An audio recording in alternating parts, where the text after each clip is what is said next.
আজকে আমরা প্রাণ খুলে কথা বলতে পেরেছি। আর কি কেউ বলতে চান?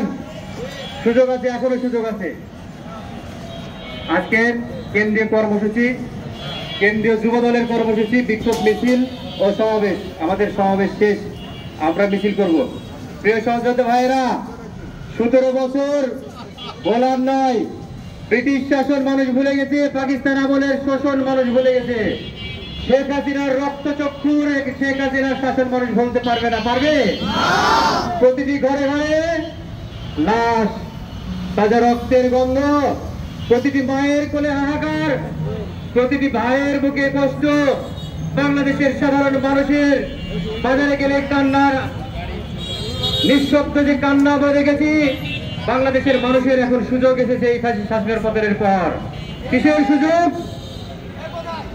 হাট ঘাট বালুরঘাট দখলের সুযোগ না, দখলবাজির সুযোগ না। আমাদের সুযোগ এসেছে বাংলাদেশের সাধারণ মানুষের ভাত ও ভোটের অধিকার পুনঃপ্রতিষ্ঠিত করার সুযোগ এসেছে। বাংলাদেশে বহুদলীয় গণতন্ত্রের প্রবর্তক শহীদ প্রেসিডেন্ট জিয়াউর রহমানের যোগ্য উত্তরসূরি, বাংলাদেশের 18 কোটি মানুষের হৃদয়ে যার অবস্থান, বাংলাদেশ জাতীয়তাবাদী দল বিএনপির ভারপ্রাপ্ত চেয়ারম্যান দেশনায়ক তারেক রহমানকে দেশে ফিরে আনার সুযোগ এসেছে। প্রিয় বন্ধুগণ, আপনারা এতদিন এই ফ্যাসিস্ট হাসিনার দমন পীড়ন উপেক্ষা করে যদি পাঠে থাকতে পারেন, তাহলে এই হাসিনা পতনের পর, পালিয়ে যাওয়ার পর, দ্বিতীয় স্বাধীনতার পর আমরা কি মাঠে থাকতে পারবো না? আমরা কি দেশনায়ক তারেক রহমানকে দেশে ফিরে আনতে পারবো?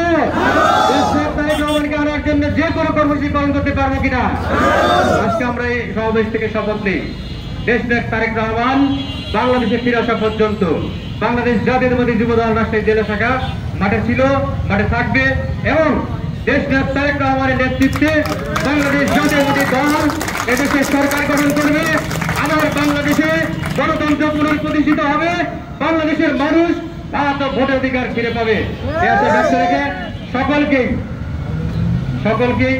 আমি আজকের এই মিছিলে সুশৃঙ্খল ভাবে মিছিল করবো। আমরা এই মিছিল শেষ হওয়া পর্যন্ত অবস্থান করবে।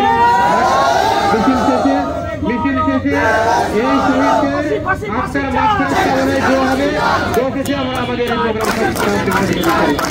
প্রোগ্রাম ডান পাশের রাস্তা বন্ধ করে দাও, ডান পাশের রাস্তা বন্ধ করে দাও। আচ্ছা, আমাদের মিছিলে ঢুকো না, সরাসরি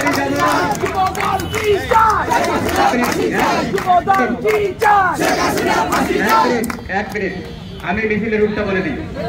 আমরা এখান থেকে যাব, আপনারা কি জানেন রাজশাহী শহরে একটা গণশৌচাগার তৈরি হতে যাচ্ছে। গণশৌচাগার তৈরি হতে যাচ্ছে গোলগপুর পাম্পের সামনে একটা কাজের জন্য অফিস ছিল না, সেটা হতে যাচ্ছে গণশৌচাগার। ওই পাশ দিয়ে ঘুরে আসবো।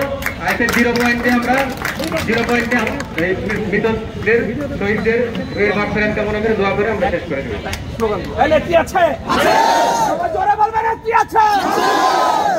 প্রধানমন্ত্রী হবে, নেত্রী আছে।